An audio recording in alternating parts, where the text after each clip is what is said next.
Kalau nak ditanya sempat ambil kelas ke tak, memang tak sempat. Sebab ialah pertama kali berlakon dekat Malaysia with a big production.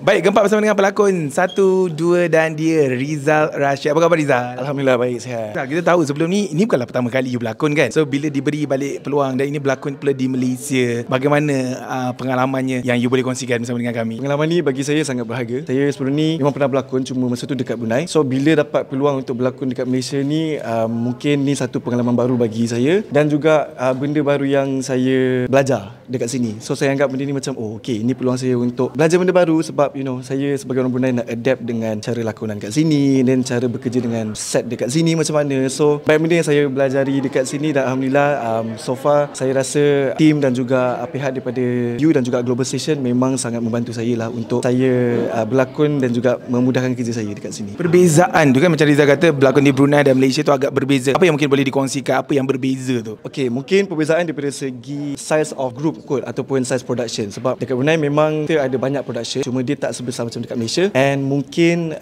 cara bekerja pun sedikit berbeza. Sebab dekat Brunei mungkin sebab tak banyak sangat ni production dekat sana, so dia agak sedikit relax lah nak kerja kat sana. Tapi bila masuk set dekat Malaysia sini, dia sedikit mencabar. Lagi-lagi daripada segi bahasa ataupun slang kot, daripada untuk saya nak adapt daripada segi lakonan. Sebab dekat Brunei kan, kalau saya berlakon usually untuk stesen TV kat sana, saya berbahasa dengan slang Brunei saya. Tapi bila dekat sini, saya kena berhati-hati daripada segi sebutan dan juga cara penyampaian maksud ayat tersebut. So saya banyak bertanya lah kepada rakan-rakan lakonan saya, Zarif, Afiq, Elisha dan juga Arif. Ada ambil maksudnya ada inisiatif macam you sendiri mungkin yelah nak berlakon kat Malaysia pertama kali kan?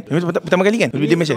Okay, pertama kali di Malaysia kan, mungkin ada tak macam sebelum nak masuk tu mungkin you ada ambil kelas ke ataupun bagaimana persiapan sebelum masuk ke dalam set penggambaran tu? Kalau nak ditanya sempat ambil kelas ke tak, memang tak sempat. Sebab saya pun sekarang ni memang busy juga dengan kumpulan saya iaitu Alpha. Tapi saya ambil inisiatif sendirilah untuk belajar ataupun tengok reference bagaimana saya boleh adapt dengan lakonan saya. Sebab watak saya ni berperan sebagai seorang karakter yang sangat boleh dikatakan agak kelakar dan juga dia tak fikir sebelum dia bercakap ataupun buat benda. So dia agak sedikit berbeza dengan saya sebab saya pun sebenarnya seorang yang pemalu. Tapi bila dapat watak Mal ni, saya banyak ambil reference dekat, mungkin saya banyak tengok cerita kartun macam Mr. Bean. Sebab saya nak applykan benda-benda dan karakteristik tersebut dalam lakonan saya. Alhamdulillah so far bila borak dengan Abang Yusri pun dia berbuah hati jugalah dengan lakonan saya. Walaupun saya baru, Alhamdulillah dia bagi good feedback lah. Tapi takut tak sebenarnya? Yelah macam bila you kata tak biasa kan, dan persiapan pun orang kata mungkin nak masuk ke set tu tak sempat nak buat masuk kelas lakonan untuk menjiwai betul-betul watak tu. Semuanya berada di set penggambaran. Tapi takut tak juga? Yelah nak tengok nanti bila dah dikeluarkan, nanti peminat-peminat ataupun penonton akan bagi kritikan pula. So you macam mana? Dah bersedia ke semua tu? Bermula takut lah. Sebab yelah pertama kali berlakon dekat Malaysia with a big production. Tapi saya bersedia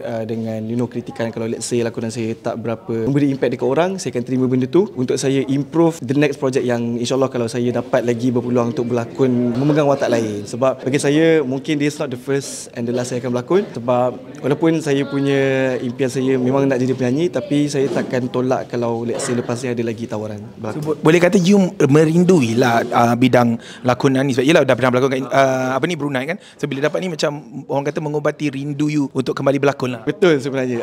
Saya rindu juga nak berlakon. Sebab bagi saya lakonan ni dia seperti you get to play different characters, berbeza dengan diri sendiri. So waktu tu lah dia nak bereksperimen macam okay, boleh tak aku bawa watak tak psycho, boleh tak aku bawa watak seperti macam orang gila atau orang sakit ke apa ke. Benda-benda ni saya amat tertarik lah sebenarnya. And kalau diberi peluang lagi, saya nak discover lebih banyak lagi daripada segi lakonan. Kalau ada kesempatan untuk ambil kelas, saya akan ambil. Terbukalah untuk menerima apa saja watak selepas ni. InsyaAllah. Kalau ada peluang. Tujuan utama saya memang kepada Alpha. Sebab in the first place saya dekat sini pun memang untuk fokus dekat kerjaya nyanyian saya. Tapi kalau ada tawaran berlakon, saya akan ambil kira juga dan juga tengok kalau ada kesempatan dan rezeki, saya akan ambil benda tu. Chemistry berlakon bersama dengan Afiq, berlakon bersama dengan Zarif, dengan Ariel you dah biasa kan sebab kumpulan Alpha. Tapi berlakon pula dengan Zarif dan juga Afiq, macam mana? Termasuk Erisha, bagaimana chemistry itu orang kata disatukan? Okay, Chemistry mungkin daripada segi daripada kita 3 orang mungkin ambil masa sedikit berbeza daripada Ariel, sebab Ariel saya dah kenal lama. Tapi alhamdulillah kita orang tak perlu nak try hard sangat untuk cari chemistry tu, sebab the moment kita orang masuk set and kita orang buat kita orang punya dialog masing-masing, kita orang alhamdulillah kita orang dengan senangnya dapat chemistry tu secara naturally. Sebab bagi saya Amira adalah seorang pelakon yang sangat bagi saya berpengalaman. So saya banyak belajar daripada dia juga dengan cara lakonan dia. And then lagi-lagi Zarif pun dia baru je memenangi pelakon baru terbaik. Saya memang look up to them sebagai pelakon lah. And then especially Afiq pun dengan sambutan yang sangat hebat, cerita tarik. So bila berlakon dengan ketiga-tiga orang yang sangat berpengalaman ni, saya rasa bersyukur sebab dia orang ni sedikit sebanyak membantu saya untuk buat yang terbaik.